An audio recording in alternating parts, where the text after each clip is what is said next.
coast to coast.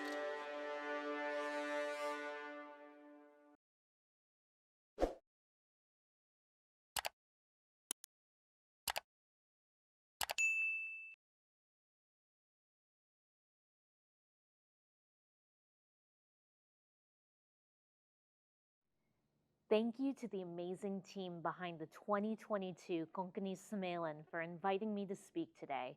I'm sorry that I'm not able to be there in person, but I trust that you're having a wonderful time reconnecting with each other after so many years of being remote.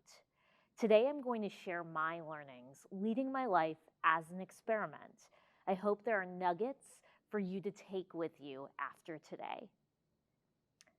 First, I thought it would be helpful to give you some context on me.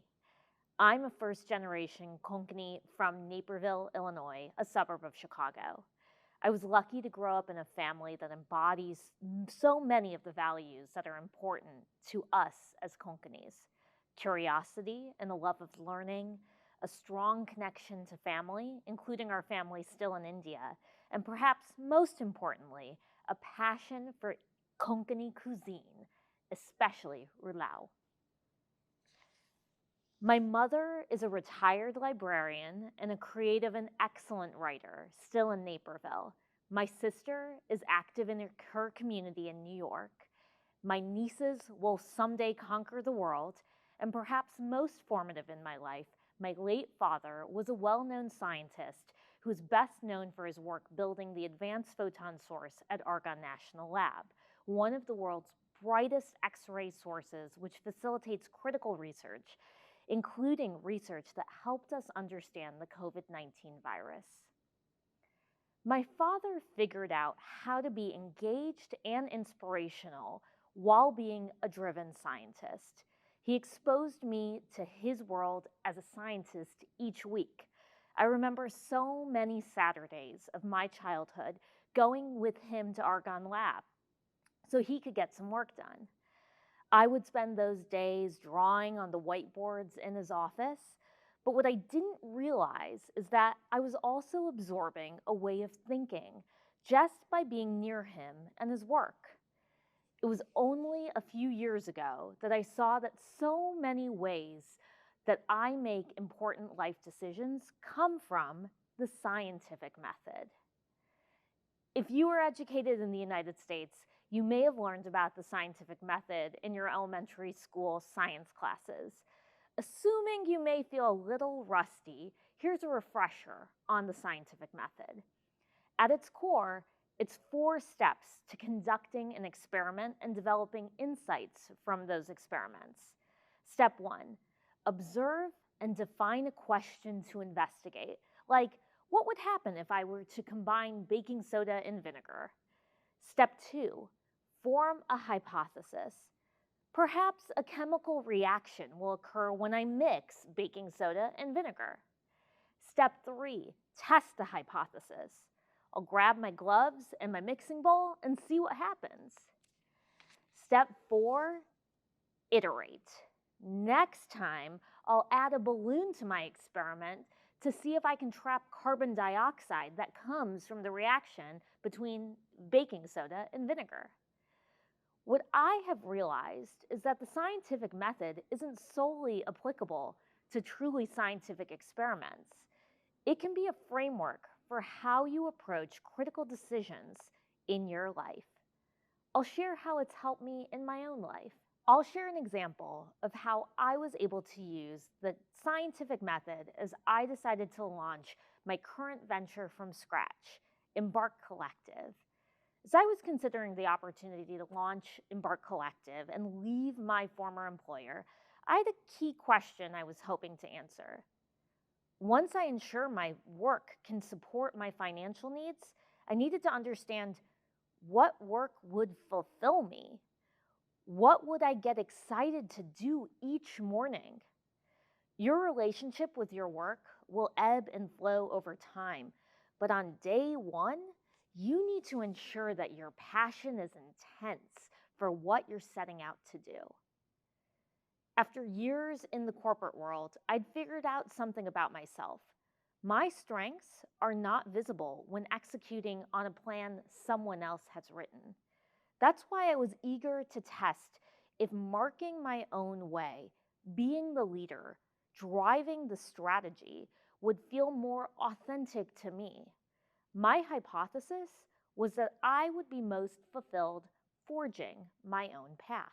The major test for me was building an organization from scratch. Nothing tests your passion and ability to forge one's own path than joining the ranks of the entrepreneur. In 2018, just 2 months after my father passed away, I set forth to build an organization to support tech entrepreneurs in Florida with its headquarters in Tampa.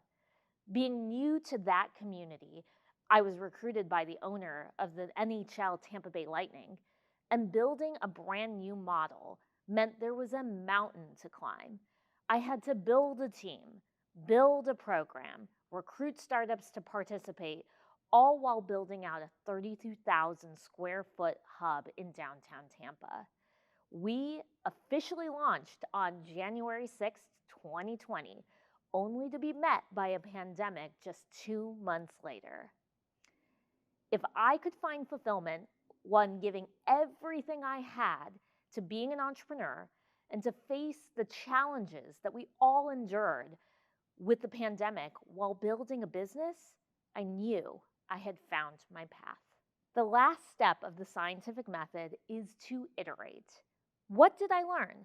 I learned that the core question that I am most fulfilled forging my own path was correct, no matter how hard the journey would be. But I also learned an incredible amount about myself and how I scoped my role as a CEO and what needed to change, but also my authentic style of leadership. There were also lessons that most entrepreneurs have had to learn about burnout and figuring out that building a company is a marathon, not a sprint. I've been lucky that this experiment has yielded tremendous results. In just a few years, Embarc Collective has gained national notoriety and has become the fastest growing startup hub in the state of Florida, now serving almost 150 startups. I'm often asked about whether I had a fear of failure when building Embarc Collective. Having worked with thousands of entrepreneurs, I've realized that their commonality is an undying optimism. I was no different. Failure never entered my mind. Perhaps there were things I thought would be proven wrong, but the scientific method shows us that we can iterate our way to a better outcome. The beauty of these realizations were that I could make changes. Often we get paralyzed when making decisions and want to make sure we're making the right decision. I don't believe that decisions are finite. I believe that they can adapt and adjust to the learnings we are making. Whether it's a job or a relationship or a mindset, we can modify things to make them work better for us as we learn what in fact would make it better. What are the experiments in your life? They could apply to love, family, education, work, adventure, retirement, or money.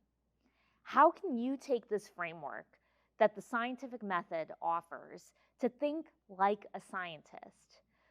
One who continues to ask questions, create hypotheses, test those hypotheses, and iterate. It makes our major decisions less of a milestone and more of an evolution as we progress down our respective paths.